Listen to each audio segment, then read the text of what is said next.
everyone, and welcome to another episode of the Energy If You Know, You Know podcast. If you didn't already know, this season is sponsored by Liberty Energy. We're thrilled to support this podcast and bring you conversations with both C suite executives and Gen Z professionals, fostering a mutual exchange of career advice and industry insights. I'm your host, Audrey Flynn, and joining us today is Chris Barnard, president of the American Conservation Coalition. Thank you so much for joining us today, Chris. It's great to be here. So, from what you've told me about your background, you did a lot of moving around when you were young. You were born in Belgium, growed up in the UK, and then you moved to DC. How has this experience shaped where you are today? Yeah, well, that's a great question. My mom's American, but she was born in India and spent a few years there and then split her time between India and the US. My dad's from the Netherlands, but he has a British background and then lived in Belgium, and that's where he met my mom, and that's why I was born there. And then my wife is from Colorado, so I have a very kind of diverse background there geographically, and it gave me a big perspective on the world. I was able to travel a lot. I was able to experience different cultures. I speak four languages. That was definitely something that opened me up to different perspectives, different backgrounds, being able to compare and contrast those things. And so I very much was blessed to be able to do that. I grew up in Belgium near Brussels, and so I had 17 years of kind of being in Brussels, where the European Union is headquartered, where NATO is headquarters, kind of a hugely important city politically in the world. And then I lived in like near London. I did my master's from the London School of Economics. So London, obviously another politically very important country. And then now I live in DC. So between Brussels, London, and DC, I've experienced a lot of different cultures and a lot of different political perspectives, and it's definitely shaped me into who I am today. Awesome. That's great. And then, so you also talked about your passion for the outdoors and climate change and how that's very evident. So, how do you think that these interests influence your career path and your involvement with the American Conservation Coalition? Yeah, I think like a lot of young people, I grew up with a huge passion for the outdoors. I loved camping and skiing and hiking, fighting imaginary orcs in the woods with my friends when I was a lot younger. And so I just had this passion for the outdoors and for the environment, and I always considered myself an environmentalist. At the same time, I always really cared about politics, like I mentioned, like the Brussels, London, DC trajectory very much matched my interests. I studied politics in school. I did Model United Nations. I read everything I could get my hands on, and so politics was something I always deeply cared about. And even more than that, I consider myself a conservative. That's just the worldview that I developed for myself.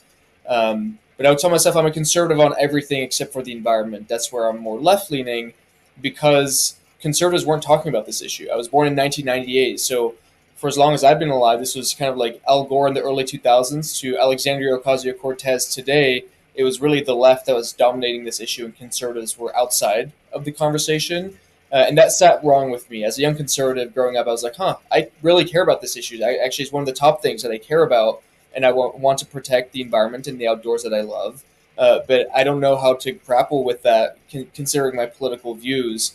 Um, and I was lucky enough to stumble upon the American Conservation Coalition on Twitter, as it was called back in the day. And I was like, oh, wow, this is amazing. I feel like I found my political home. And getting involved with ACC and learning more about this, I realized that actually conservation and protecting the environment was once upon a time really a conservative issue. Like the word conservation and the word conservative had the same root word, which is to conserve. And I learned about, when you go back in American history, to Teddy Roosevelt, who's really kickstarted the conservation movement in the U.S., to Nixon founding the EPA and Reagan signing the Montreal Protocol. There's such a rich legacy of conservatives engaging on this. And I thought it was a shame that in the 21st century, we'd kind of ceded ground on this issue to the left, and a lot of the ideas there that I think aren't actually the right ideas to protect our environment and also enhance human prosperity. And so I really was blessed to find out about ACC and then get involved with the organization first as a volunteer to really match those two passions of the environment on the one hand and my conservative politics on the other hand. That's great. Yeah. And being a social media girl at Liberty Energy, it's cool to see that you stumbled upon it from the social media realm. So, then just to back things up a little bit, for those who don't know what the ACC is, can you give us a little background on the organization and kind of what it does, its missions, its values, its goals, all of those things? Yeah, absolutely. So ACC was founded in 2017 really to fill that gap that I described. That this issue of whether it's climate change or the environment or energy, this issue was completely dominated by the left side of the political aisle, and conservatives were absent from these conversations. But if you look at polling, if you're under 35, you care about climate change, you want to protect the environment, and it really doesn't matter what your political leanings are, you care about those issues, and it's kind of a part of the way that you view the world, even politically.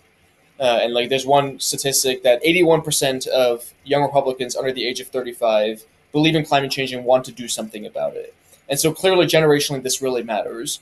And before ACC, there was no organization on the right that was involved in advocating for environmental protection and climate solutions and things like that. But the difference is that ACC doesn't do so from kind of like the left wing, big government, top down command and control perspective. We do it in a what we believe is a much more common sense approach, which is rooted in innovation. Innovation is how we solve our toughest problems. We believe that we need to unleash human prosperity and human flourishing, not hold it down.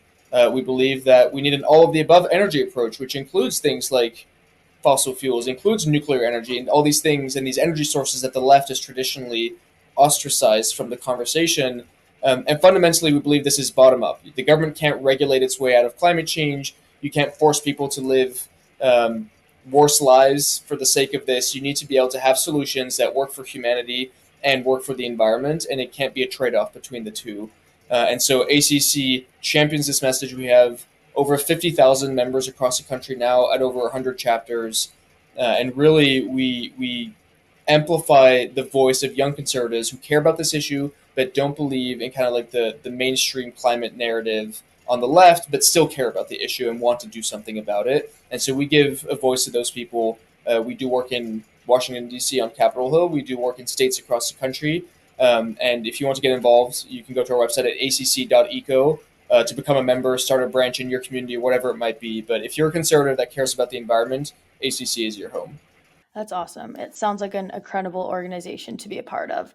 And so I know you said that you found the ACC on Twitter. Can you tell us how you went from discovering that to now being the president of the ACC?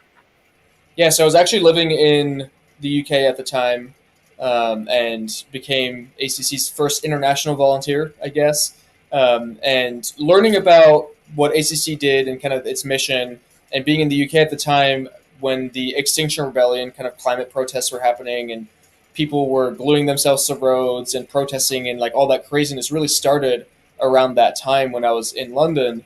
I thought, well, we could use a similar common sense version of ACC here in the UK. And so I started the UK chapter of ACC, and we expanded to dozens of college campuses across the UK. I had the opportunity to speak across the country and actually at conferences across Europe, and really kind of champion the same message. And then ACC's leadership, I guess, was sufficiently impressed with the work that we were doing in the UK that they invited me to come to DC to lead our policy work in 2020. Like I said, my wife is from Colorado. We were engaged at the time, so it made a lot of sense for me to come across the pond and work in DC, and then we got married a year later.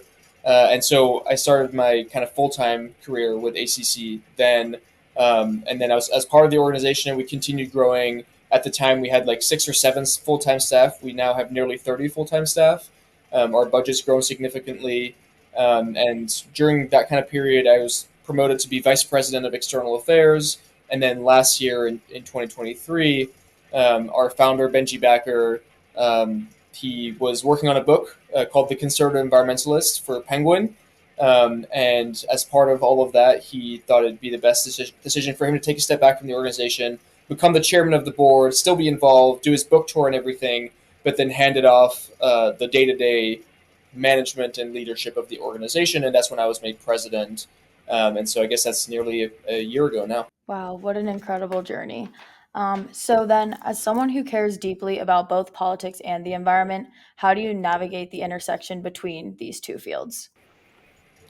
Yeah, it's a great question, and one of the things that I've come to realize the most as I've learned about this myself, as I've been active in talking to politicians, talking to companies, talking to our grassroots across the country, is that so much of the conversation around climate and the environment and things like that is dominated by emotions and by idealism rather than by practical reality and solutions. And I understand that, right? Like as a young person myself, I care about my future. I want my kids and grandkids to have a planet where they can that's healthy and where they can live full lives and take advantage of the environment in the way that I was able to ski and hike and camp and do all those things. And so I really care and I understand where that emotion comes from. But at the same time, you can't have solutions that just sound good but don't actually do good. And what I mean by that is that often, kind of on the further left, the ideas that are thrown around to tackle these problems are completely unrealistic and just kind of are framed in emotional, moralistic terms. So, for example, let's just get rid of fossil fuels overnight and have 100% renewables. Well, we know that that would plunge most of the world into abject poverty and would be terrible for humanity. In fact, it would also be terrible for the environment. And so, clearly, that's not the answer. But we still want to do something about this. And so, something that I realize being involved in politics while still caring about the environment is that every decision has trade-offs, um, and that really is an important thing to understand because if you make one decision, it might be good in the vacuum, but it impacts everything else here. And so we see that in countries like Germany or states like California that got rid of their fossil fuels, that got rid of their nuclear plants, and all of a sudden they thought it would be replaced by renewable energy. The renewable energy wasn't up to par enough to replace all of that energy that was lost. And so they, in Germany's case, had to rely on an enemy nation, Russia, to supply their natural gas, which was dirtier in the first place, or they had to reopen coal plants in Germany. In California, you kind of see the same thing. Like you had rolling blackouts. You had the governor telling EV owners to, oh, you should probably stop charging your electric vehicles for this period of time because the grid is overloaded. And so this understanding that every decision has a trade-off and that you can't be emotional when it comes to these kinds of solutions, but you have to be practical and reflect reality and not actually have the solutions to the problem be worse than the problem itself. So then you mentioned that the ACC has 50,000 members plus involved across the United States. How do you engage and inspire the community to champion the message of reliable, affordable, and clean energy? So, how do you get all of these different people in different places to really rally around that messaging and come together?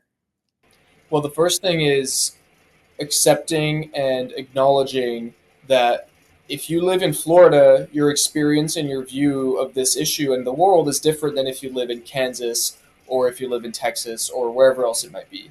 And a lot of the climate movement talks about abstract issues like net zero by 2050 or parts per million or CO2 emissions or greenhouse gas emissions. But for the average person, that doesn't mean much to you.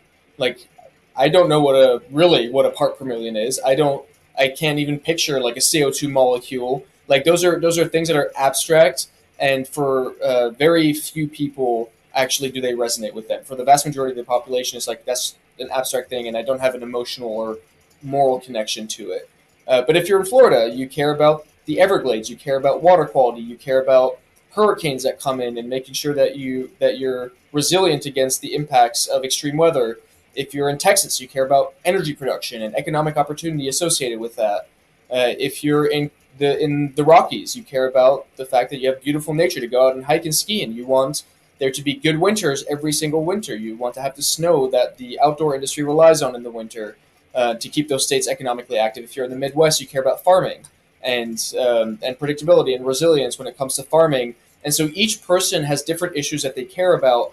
And so what we do with our 50,000 members is we reflect the issues that they care about in their community. We empower them to host events on their college campus or in their community on issues that they care about. We don't force them to talk about issues that are not at all relevant to them, but we want them to be good leaders in their community and talk about the things that matter to their community. And so that's something that we hold dear as a value, and we want to reflect in the work that we do. Now, obviously, when it comes to energy, everyone across the world needs to have energy. And you, first of all, need to have reliable and affordable energy, but you also increasingly want to have clean energy, energy that doesn't pollute. And so we talk to a lot of people that you don't have to have a trade off between reliable and affordable energy on the one hand and clean energy on the other hand. And I think that's a false choice. You can have reliable, affordable, and increasingly clean energy, and that's not an oxymoron. And you see, like the U.S. leading the world in that. The U.S. has reduced carbon emissions more than the next 8 countries combined. Why? Because we've gone from coal to natural gas because that's something the market led, and that's something we should be championing rather than now talking about shutting down American natural gas overnight. And so we rally people around this hopeful message that their energy bills can be low, they won't have rolling blackouts, and it can be environmentally friendly. We can do all of those things, but the way we do that is through innovation and collaboration and coming up with the best ideas possible rather than making bad decisions from the top down, imposing regulations, and making people's lives harder. And I think that message fundamentally resonates with people much more than the kind of pessimism that we see on a lot of the left. Awesome. Yeah. And I think it's great that you guys do different things for the different communities that you're involved in, just so that it does touch on a personal level and people do want to get involved more so that they can help out in their own communities. Um, and so this is kind of talking a little bit about where you see the future of the ACC going. What are your hopes for the next 5 to 10 years, and what do you want to accomplish? Yeah, so our in the I guess shorter term, our goal is 100,000 members by 2026. So doubling our membership over the next 2 years, which is ambitious, but I'm very confident that we'll hit that, if not earlier than 2026. But fundamentally, the vision that we have for the future is that environmentalism, protecting our outdoor spaces, having reliable, affordable, clean energy, that's not a partisan issue. That actually conservatives see that as part and parcel of their worldview. If you're a conservative, you want to conserve what's beautiful about the earth. You want to pass that on to future generations. If you're a Christian, you want to protect God's creation. We want, like, our vision for the future is that those ideas are embedded in the average person, average conservative's view of the world, and that they don't experience that as an oxymoron, and that as a result, our politics reflects that. That we don't have kind of this extreme polarization on this issue, but that people can come together on solutions that are actually good for both the environment, but also good for the country and for people. And so that's our long term vision. And we want to keep growing our grassroots, keep growing our presence in communities across the country, grow our work in DC on Capitol Hill and in state legislatures across the country so that we can reflect these important policy principles and ideas so that we can have an environmental movement that represents every American, that doesn't leave behind traditional energy workers or farmers or people in rural areas, but that includes everyone as part of this conversation towards a better, cleaner, safer, healthier future for everyone. That's great. And you mentioned that if you go to the ACC's website, you're able to sign up and become a member. So, for all those people who are listening, make sure that you do that if any of this is resonating with you. And then I always like to wrap up our episode with the same question. So, can you sum up everything we've discussed today into a one liner to give to our generation moving forward about the ACC and its messaging and just kind of where you want it to go in the future? If you're tired of the polarization on climate and environmental issues, if you're tired of extremism on both sides, if you just care about the environment but don't want to destroy your way of life or destroy the America that we know, if you want to have both human prosperity and environmental protection at the same time, you can do that. If anyone tells you that you can't have that, they are lying to you, and you should consider an alternative, which is ACC. We provide an approach to environmental issues that is rooted in innovation, rooted in human ingenuity, and that wants a clean, safe, healthy planet for everyone while preserving human prosperity and human flourishing. We can do that. We believe there's a bright future ahead, and if you agree with us, you should join the movement at acc.eco.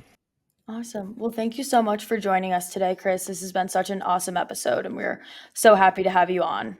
Absolutely. Thanks. It was great.